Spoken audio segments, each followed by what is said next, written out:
People judge each other by looks. This is so evident when I run speed dating events. And I'm not the only one that observes this. And of course, there's some desire to have a natural attraction. I was just watching this woman on TikTok who talked about opening up a dating app site for her male friend. And she said really clearly, like, he's a 6, but she's like, I couldn't even get the girls that I would consider a 2 or 3 to like me back. And she said after 3 days of acting like him on this dating app, she said, I hated women.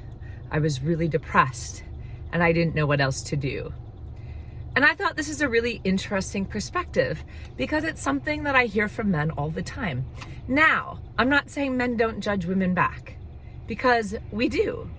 And one of the patterns I notice while going through speed dating matches is the amount of mismatches, the amount of missed opportunities.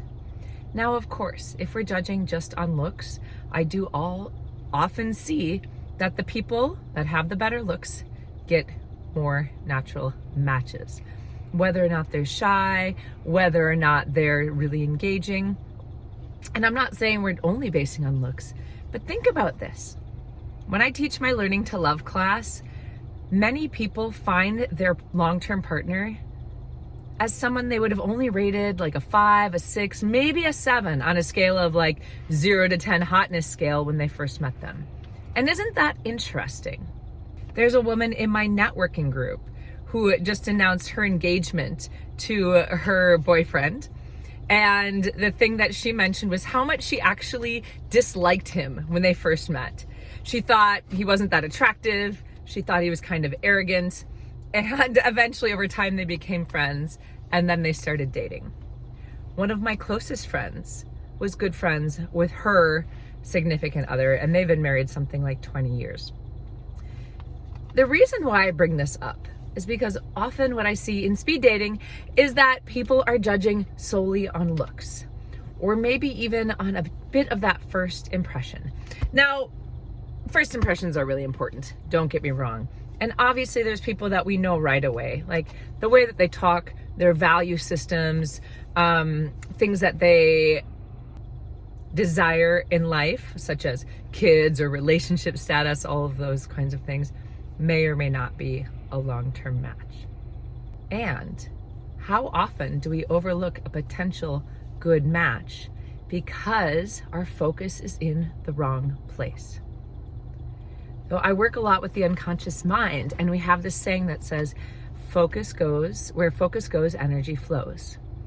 We also know from something called confirmation bias and belief perseverance that when we believe something, it's what we see more often, which is why, let's say that you're going to buy a vehicle that you think nobody else has, and then you start seeing them all over the place because all of a sudden your brain starts paying attention to that thing, to that vehicle, to a brand that someone has, to a concept, to an idea.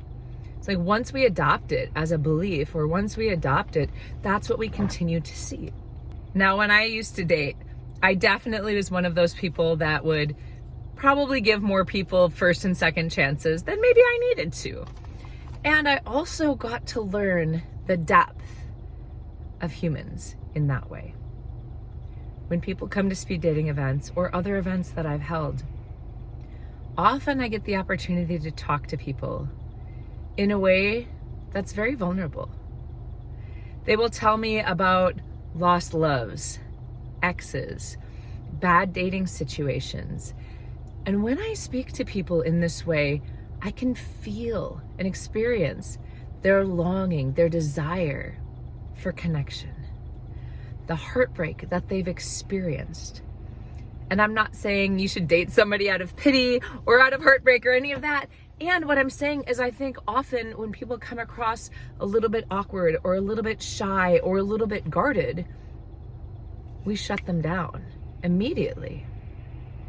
Because sometimes we can interpret it as they're not interested, or we can interpret it as a lack of confidence, or we can interpret it as whatever it is that we've been taught to see.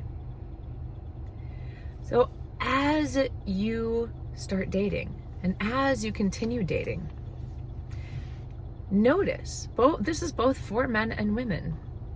How are you evaluating other people? Are you holding your own boundaries? Right?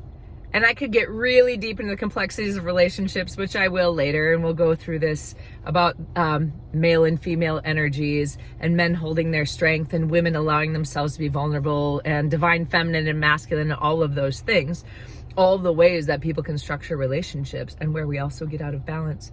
But for today, I also want to just point out that every time after a dating situation, I get 2 or 3 people that reach out and say, hey, I should have marked so-and-so. Or, hey, who was that person that was wearing blah, blah, blah? I feel like now that I think about it, I should have put them on the list to connect with as well. So, I've made 3 good friends through people that I used to date. And then we realized we just weren't compatible as long-term partners, but we respected each other as friends. And we created the separation of the transition from we're dating to friendship in that way. Now, I'm not saying like, hey guys, like just let every girl go into the friend zone, right? Because I also understand like guys don't want a bunch of girls when they're getting theirs thrown in the friend zone, right? In that kind of beta male situation where they really want the woman and the woman's like, nah, you're in the friend zone. But when we're both in a place of like, hey, we'd be better friends than we would be lovers, then this is a good conversation to be able to have. Is what are the boundaries? How do we respect each other? You know, are you going to be my workout partner forever? Maybe that's the piece. Because sometimes we ask a relationship to be every piece of the tribe, when really they need to be our partner. And we can get some of these other needs met elsewhere. In other words, we may have a workout partner that's same sex or opposite sex if our partner doesn't like to work out. We may have someone that we go ski with or go hike with if our partner isn't into that. Right? So we may have somebody that we go dancing with. We may have someone that we go shooting with. We may have someone that we go fishing with. We may have somebody that we do other things with, whether they're the same or opposite sex, depending upon your boundaries with your partner as well. But remember that as you're dating, nobody's going to be able to fill 100% of what you need. It's an impossible ask from a significant other. So what are the traits you truly need in a long-term partner, if that's what you're looking for, to make it work? And where are the agreements that you can have about how you can have those other forms of connection and community and tribe elsewhere? Remember that you are love, you are loving, and you are lovable. Tell me your comments below. I'm curious to hear what you think about this.